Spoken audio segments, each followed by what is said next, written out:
y es obvio que sin las comunicaciones y el cambio que se ha producido en las comunicaciones, pues no hubiera sido posible, pues ni la plataforma Rayuela en educación, ni el proyecto Jara en sanidad, todo eso lo pudimos ir desarrollando porque en cualquier punto de Extremadura podía haber un médico o un enfermero conectado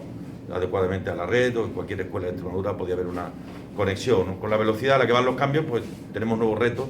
que ponen de manifiesto también el empeño que Telefónica tiene por nuestra región, y que hoy tendremos la oportunidad de hablar con su presidente, porque nosotros también tenemos nuevos retos para el futuro, ¿no? El tema turístico es para nosotros de extraordinaria importancia,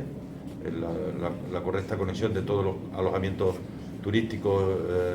sobre todo en el medio rural y sobre todo en determinadas zonas de la región, es un punto fundamental, puesto que la gente que viene ya viene para seguir conectada. Se quieren desconectar presencialmente, pero no digitalmente, ¿no? Y en ese sentido, pues una suerte tener estas jornadas aquí hoy, donde se está hablando de todo esto y reflexionando sobre la importancia no del mundo que viene, sino del mundo que está, porque esto ya está instalado entre nosotros y ya son introducir nuevas variables tecnológicas de un mundo que empezó siendo de una parte de la ciudadanía, pero que hoy está, yo creo, todo el mundo claramente instalado.